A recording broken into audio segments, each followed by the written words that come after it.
Hey guys, it's Becca and welcome back to my channel, or welcome if you guys are new. So I know it's been a minute, I am so sorry, but I got a new job the second I got home from college and it took up like all of my time, so I didn't have time to like sit down or even like think about like any kind of videos that I wanted to like do and like things to talk about. So it's been a lot. So I finally have time. And it is just in time for Stranger Things 4 Volume 2 to have been released. Being online on social media a lot, I have definitely seen a ton of like opposing and polarizing opinions surrounding this season, so I thought it would be a great time for me to sit down, share my opinions, and share my opinions on other people's opinions. You know, this is all lighthearted, this is fun. I'm not trying to be like criticizing or rude to anybody. You're very entitled to your own opinions, and that's why I'm sharing mine. So unfortunately, I did get spoiled about who died in this season the second I opened Twitter the morning of Volume 2's release, which was awful, and I was so mad and I hated it, and I was just like, ugh.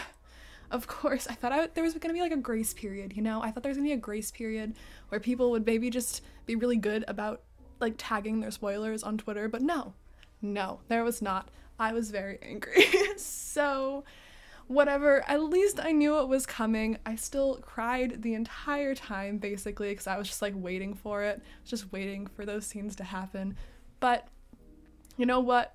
I still enjoyed it. I do think that there were some things that were rushed, and I will talk about that, but I'm also going to talk about the things I enjoyed. So yeah, that's it, and let's get into the video. If it wasn't obvious by the title, this video contains major spoilers for Season 4 Volume 2 of Stranger Things. You have been warned.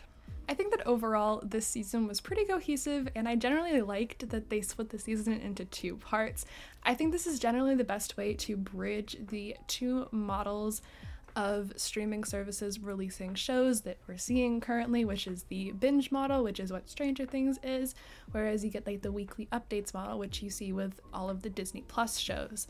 I personally am a binge model fan. I like just binging shows and finishing them all in one go. However, the hype leading up to Volume 2 for Stranger Things was amazing, and I absolutely loved that.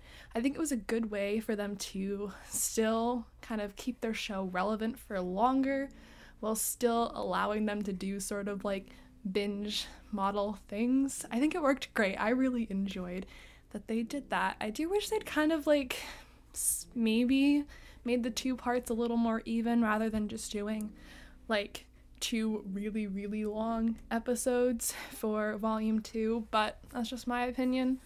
I think it still worked out really well for them. Alright, one funny thing that I did want to point out before I start getting like into the details of the show is that I was reading a fan fiction the night before Volume 2 was released, and I'm like reading it, and this person, I can't remember the name of it, I wish I'd like saved it or something, but this person like wrote out this like plan that the group was like gonna follow to defeat Vecna. And then I'm watching Volume 2 the next morning, and it's the same plan. It was like pretty dead on, like the whole groups that got split up and everything. It was great. I don't know if it was just kind of obvious to everyone but me what the plan would have been. That might have been what it was, but I thought it was funny. I thought it was cool that they did that. I think that episode 9 was a real highlight for me. Max and Eddie definitely stole the show in this episode, and for good reason. And I thought that the whole plan to defeat Vecna was actually pretty smart. My heart just absolutely broke during Max's monologue to Vecna, and I think it adds so much depth to her character that we've been building up to throughout the entire season and throughout the entire show. There was such good setup for it, especially in Dear Billy.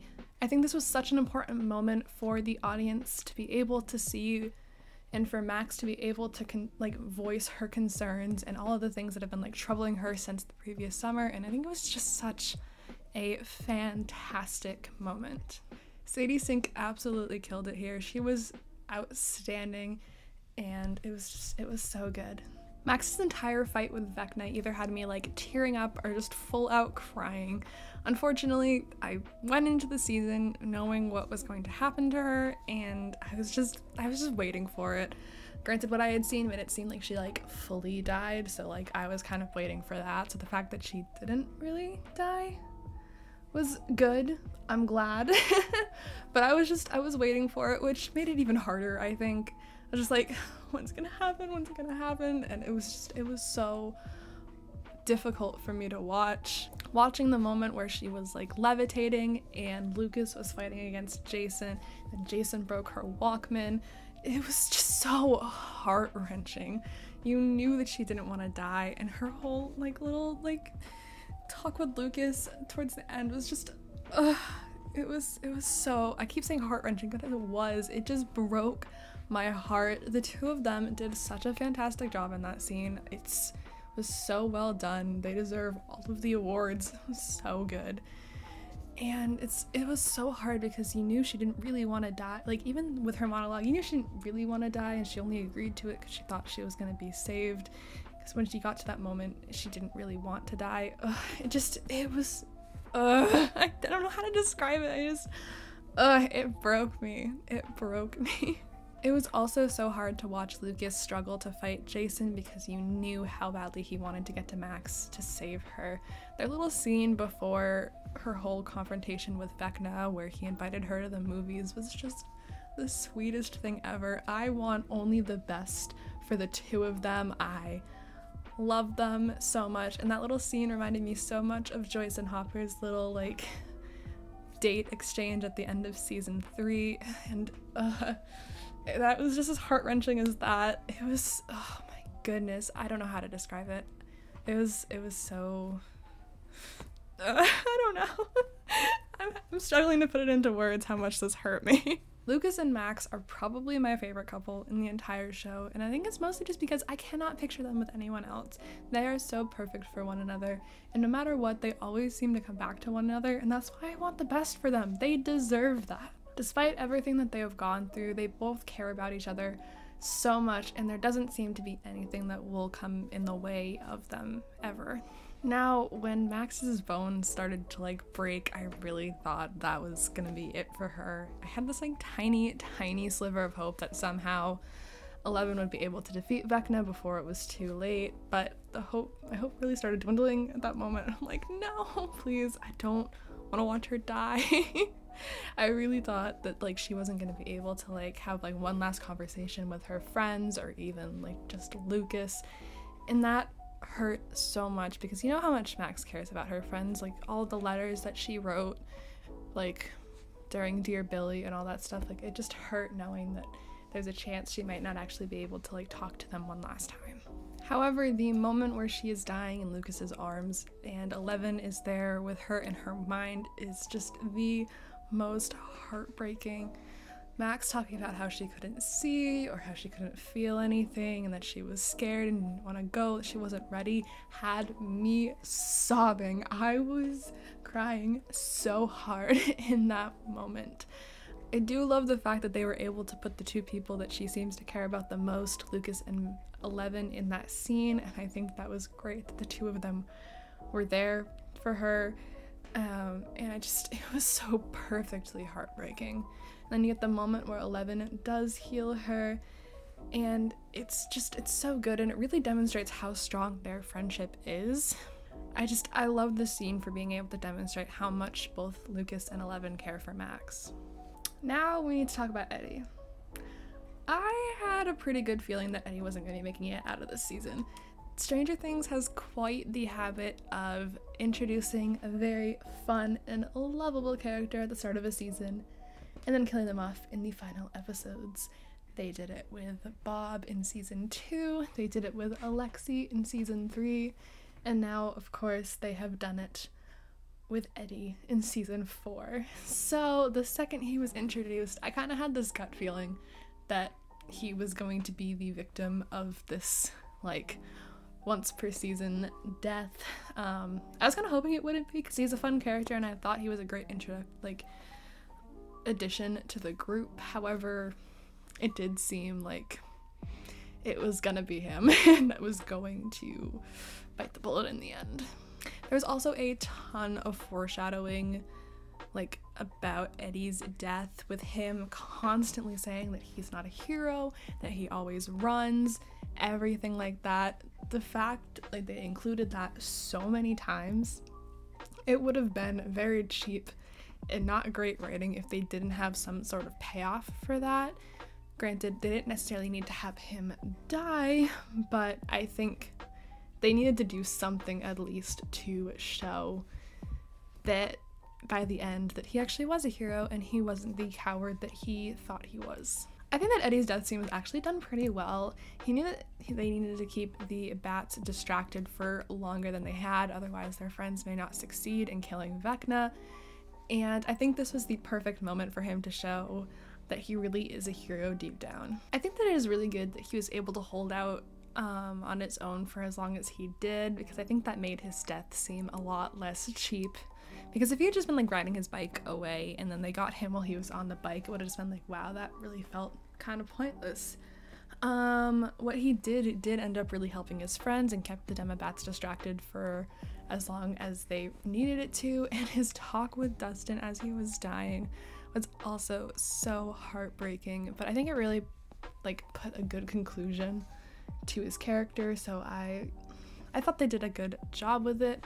I think the most heartbreaking thing for me though was knowing that not long after he died, the Russia crew was able to provide quite the blow to all of the upside down creatures in Russia, and that consequently put a large blow on the rest of the upside down creatures, and that if he had been able to hold out just a little bit longer, he might have made it. And that just it just hurts. It just hurts. Now I want to talk about something else that kind of made sense surrounding Eddie's death. Realistically, I could not think of a way that this guy would have been able to come back to Hawkins after all of this. The entire town was very, very convinced that this dude is a murderer, and I don't think there's any sort of way that they could realistically convince them that he's not.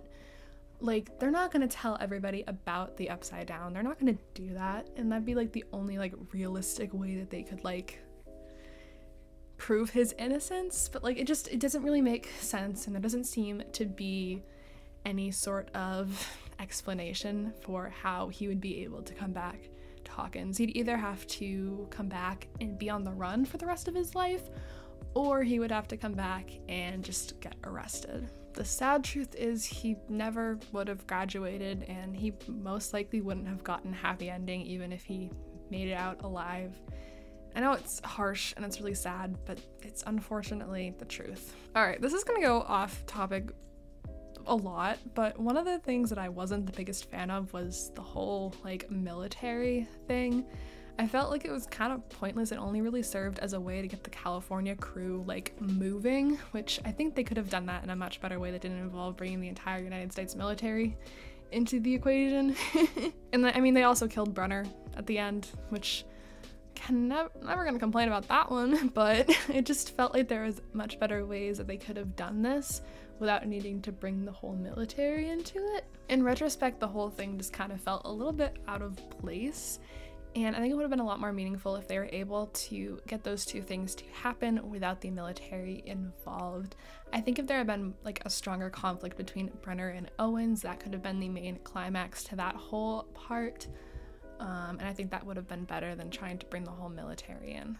Speaking of the California crew, it was pretty painful how irrelevant they all were, minus 11. They only really had a role to play in those final episodes because they reunited with 11. I've always liked Mike. He was one of my favorite characters in the early seasons, and Will has always been one of my favorites. So seeing the two of them be so detached from the whole main storyline was just really frustrating to watch. I will talk about that scene later on, but to kind of sum up my thoughts on it right now, I loved it. I thought it was great. I thought it was a really good scene. I will say one of the things that kind of bugged me this season was how forced the Steve and Nancy scenes felt. Like, I get it. Nancy was obviously having some issues with Jonathan, but I think she's allowed to have those issues without needing to bring Steve into the equation. It honestly seemed really like direct and super forced, and it had no real payoff by the end. Like, Nancy was back with Jonathan and everything seemed to be fine. It's just, I don't know. It's just, it felt very strange, and I wish they hadn't spent so much time focusing on that. It's like, at this point, I don't think Nancy really needs to be with either of them. I don't really want her to be with either of them. There seems to be enough issues involving both of their relationships. I just, let her go to college, let her do her own thing, and I'm so sick of the love triangle at this point. Like, just pick a side. I don't want this weird back and forth between the two couples. I just don't want it. I don't want it at all. I'm sick of it. In the end, I do think that there are some things that were kind of rushed and overall just kind of frustrating with volume 2, but in the end, I still think it was a really good conclusion to a pretty good season. Now I want to get into all of the online discussions that I've been seeing for the past few days. Firstly, I want to talk about all of the characters' reactions to Eddie's death, or lack thereof. A lot of people said that they felt like Eddie's death was kind of cheapened by the fact that other than Dustin, we do not see anybody else react to Eddie's death. And like, if we watch Eddie's death scene, he makes a point to mention to Dustin that he wants him to take care of the others, which means that he felt at least close enough to at least some of them to want to make sure that they get taken care of.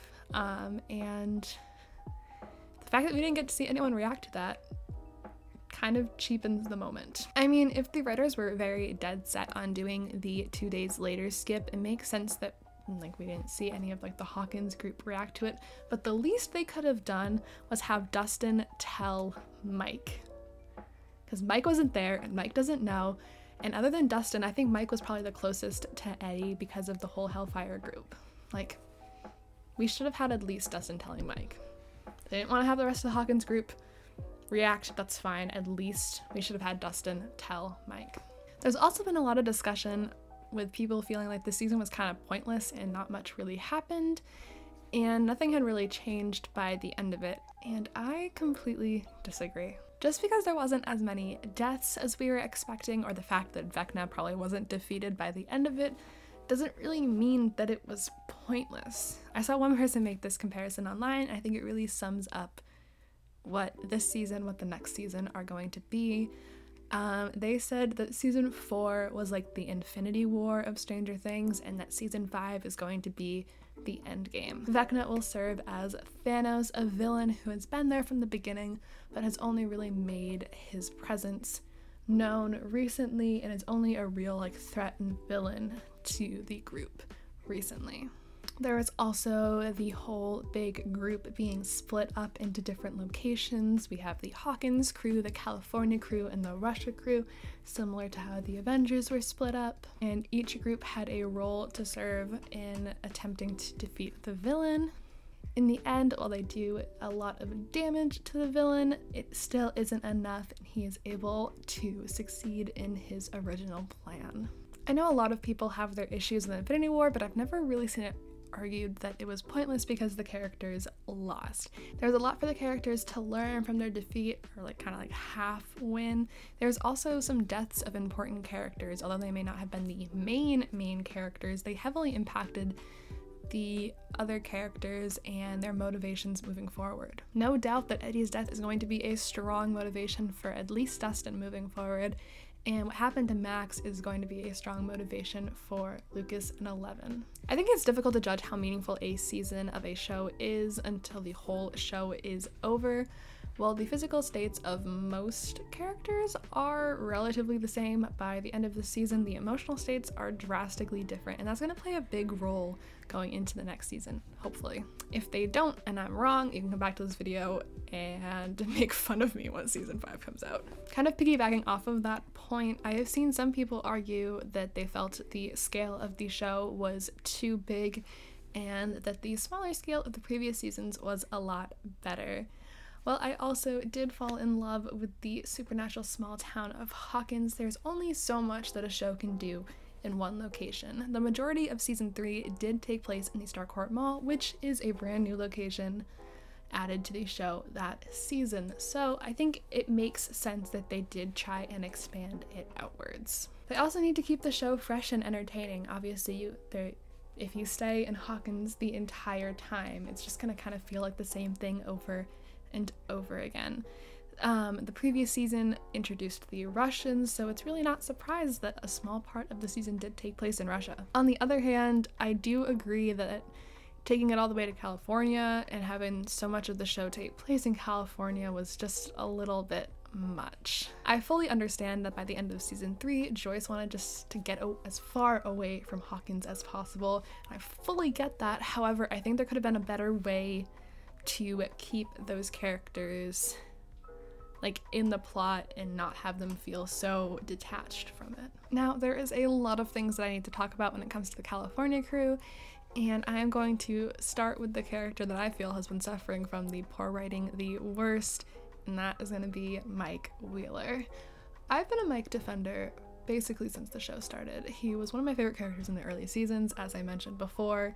So seeing the way he's being treated in the show right now is really hard to watch. The more the show goes on, the more and more it seems like the writers just really don't know what to do with Mike. And in that sense, there's really not much to talk about with him, so I don't know, I think it needs to get brought up that they need to do something else with Mike than what they're doing, because as of right now, people aren't really enjoying what his character is serving as, and I think he could be doing so much more and could be so much more important to the plot than what the writers are currently doing with him. Kind of going off of that, I do really like Mike's whole speech to Eleven, that he was finally able to confess to her that he does love her. But there is one thing that he says in that speech that really rubbed me the wrong way.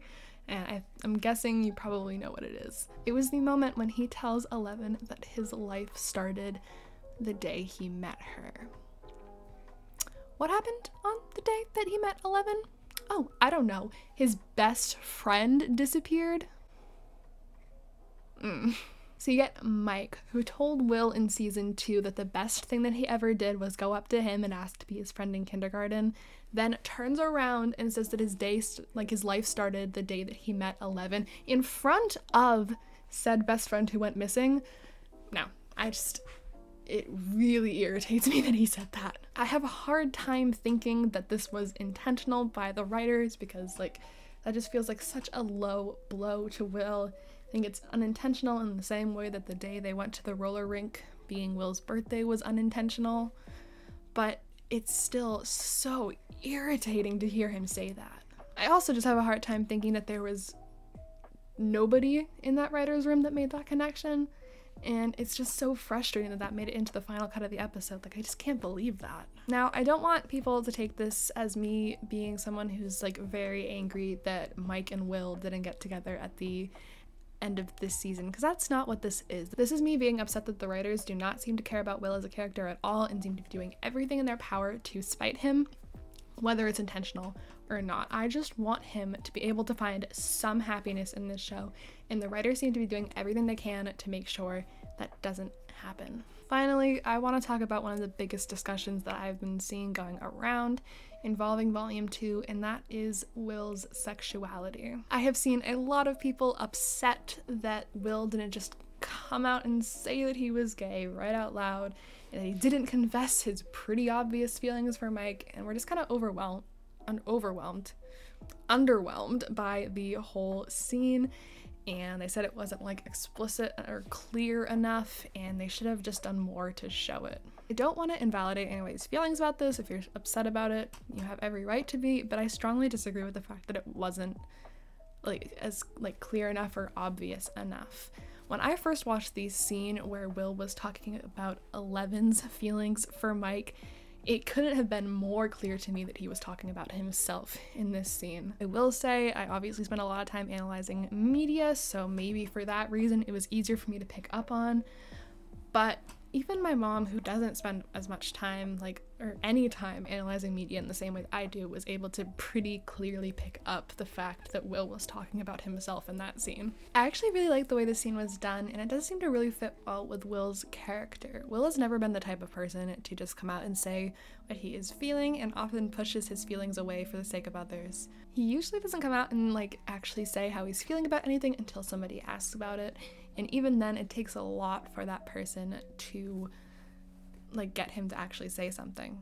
In season 2, it takes a lot for him to finally tell Mike about the now memories that he's getting from the Mind Flayer, and it takes him being fully possessed and in an intense amount of pain for him to finally tell the doctors at the labs about what is happening. So if we're going to keep it consistent with everything that's been happening in the show, it makes sense that Will would not talk about his feelings to Mike right away.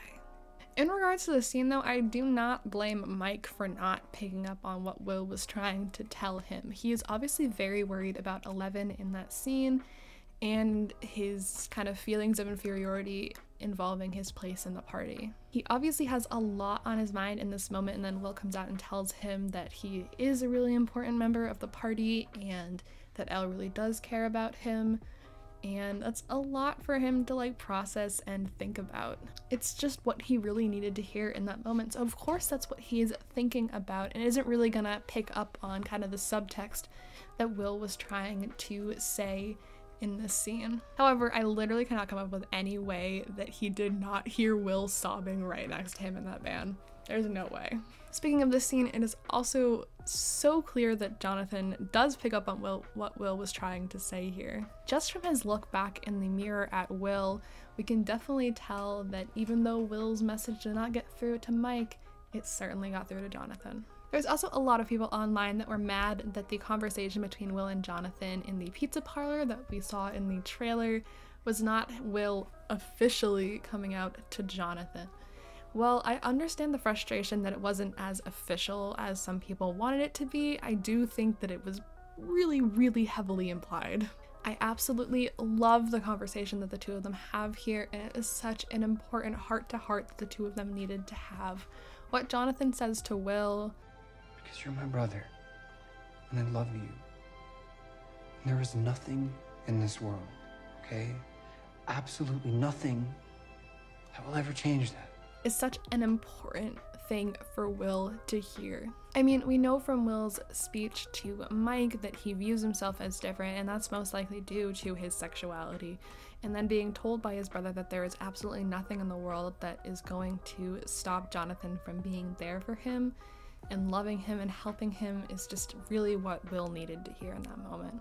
Mike got what he needed to hear in the car scene, and Will got what he needed to hear in the pizza parlor scene. I mean, clearly Will was not getting the support that he needed from those around him, so having Jonathan basically tell him that he knows his secret and that it doesn't affect the way he sees them at all is also really helpful in building up Will's self-esteem. I know I've said this before, but I love this scene. I think it's great, and it was such an important moment for the two of them. Another thing I want to mention involving Will's sexuality is a comment that Noah Schnapp, Will's actor, posted on TikTok regarding the whole thing. He brought up the point that Will is a freshman in high school, and I think that that's a really important point to make. Of course, there are a ton of people that at that age know their sexuality and are comfortable in it, but there's also a ton of people that don't, that are still trying to figure things out and obviously don't really know exactly how to talk to those around them about it. When you have Will, a character who has been abused and bullied his entire life for being different, not immediately and directly come out, it doesn't shock me. I'm not surprised at one bit. There were some people online that were mad at the Duffer Brothers and others involved in the show for saying that we're gonna get some clear answers about Will's sexuality. And as I've said before, I think this was pretty clear. I think it's pretty clear. We know he's at least certainly not straight. So yeah, and also in Noah's comment, he also mentioned that Will's coming out is going to be special. We just need to give it time. So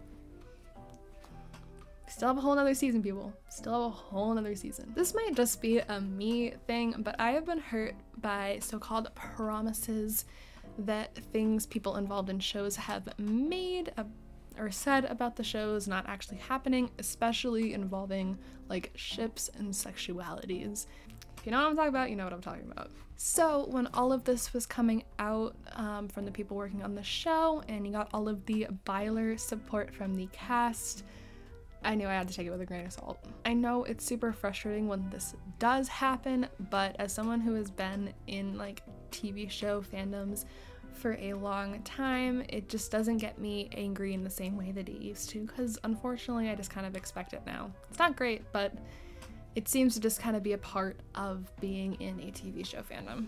Another thing I want to say about this, actors are allowed to enjoy aspects of a show and talk about them online without that implying that those things are going to become canon. They're allowed to enjoy the show that they're a part of.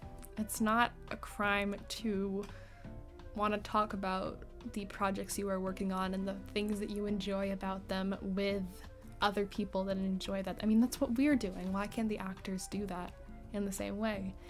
There's also a little thing that a lot of celebrities do called fan service. They take things that are obviously popular within a fandom and talk about them online because they know that's what people want to talk about. Both of these scenarios apply to all of the actors that have talked about Byler in the past and expressed their interest in it maybe becoming canon in the show. We really shouldn't be blaming the actors for just enjoying the show that they are a part of in the same way that we are.